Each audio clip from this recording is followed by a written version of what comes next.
보스니아 헤르체고비나가 낳은 최고의 빅맨 유서프 너키치, 그리고 세르비아를 넘어 NBA 최고의 빅맨으로 거듭난 니콜라 요키치. 사실 두 선수는 같은 팀에서 커리어를 시작했습니다.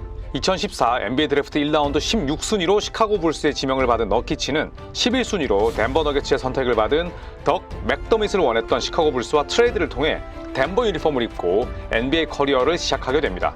루키 시즌 평균 17분 정도를 뛰며 꾸준히 성장하던 너키치는 2년 차에 합류한 요키치의 놀라운 활약에 서서히 존재감을 잃어갔습니다. 그리고 긴 시간이 지나지 않아 덴버는 너키치가 아닌 요키치를 덴버의 미래이자 핵심으로 낙점했습니다.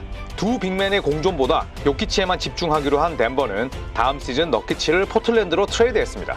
너키치는 좌절하지 않았습니다. 포틀랜드에서 심기일전한 너키치는 릴라드의 훌륭한 파트너이자 구단을 대표하는 빅맨으로 성장했습니다. 하지만 본의 아니게 부상으로 인해 코트를 자주 비웠고 포틀랜드 역시 한계를 드러내면서 우승과는 인연을 쌓진 못했습니다. 반면 요키치와 저말 머레이가 축을 이루는 덴버는 2022-23 시즌 드디어 창단 첫 우승이라는 영광을 누렸습니다. 그리고 너키치는 자신의 파트너였던 릴라드의 트레이드에 발맞춰 강력한 우승 후보로 통하는 피닉스 선즈로 향하게 됩니다. 피닉스와 덴버의 프리시즌 맞대결, 오랜 인연을 지니고 있는 두 센터의 매치업과 더불어 너키치가 피닉스에서 맡게 될 새로운 역할을 조명해 보겠습니다.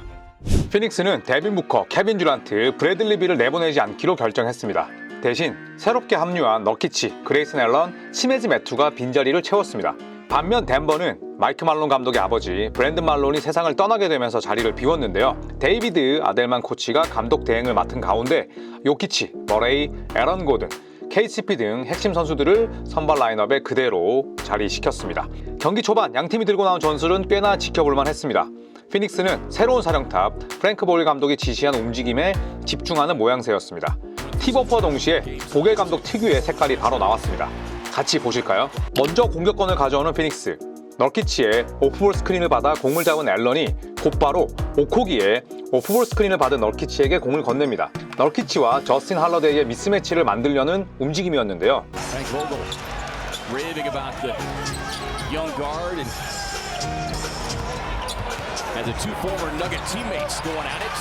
야투는 실패로 돌아갔지만 포스트 플레이에 능한 너키치는 요키치를 상대로 우직하게 밀고 들어가 파울을 얻어냅니다. 보겔 감독은 레이커스 시절부터 앤서니 데이비스, 르브론 제임스처럼 키 큰 선수들의 로포스트 터치를 1옵션으로 가져갔을 만큼 빅맨 중심의 농구를 굉장히 선호했습니다. 상대적으로 이 경기에 힘을 뺀 피닉스 라인업에서 가장 위력적인 센터 너키치를 적극 활용하기로 한 건 이상한 일이 아니었습니다.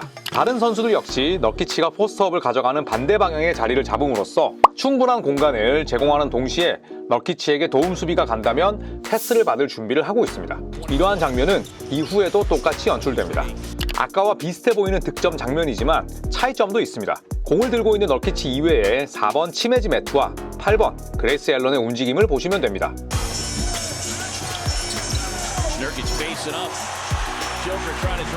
너키치가 공을 잡자마자 매투가 앨런에게 스크린을 받은 후 나가라고 오른손으로 지시를 합니다.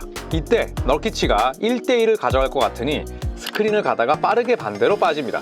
단순하지만 세밀하게 세팅을 바꾸는 피닉스의 전술을 확인할 수 있습니다.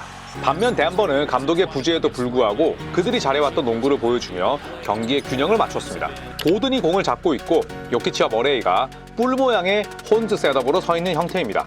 요키치와 머레이 모두 공격력이 매우 뛰어난 선수들인데요. 머레이가 공을 잡자 패스를 건넨 고든은 자연스럽게 스크리너가 되고 요키치와 함께 플레어 스크린을 서주면서 공간을 창출합니다. 빈 공간으로 뛰어드는 머레이를 막기 위해 피닉스 선수들은 골밑으로 모이게 되고 이 움직임을 간파한 머레이가 요키치에게 멋진 오픈 찬스를 만들어줍니다.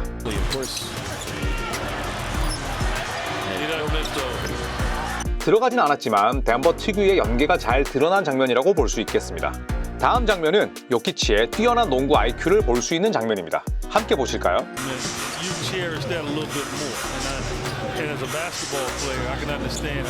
요키치는 옆에 있던 칼드웰 포프에게 손짓하며 조금 더 옆으로 빠져서 공을 투입하라고 지시합니다.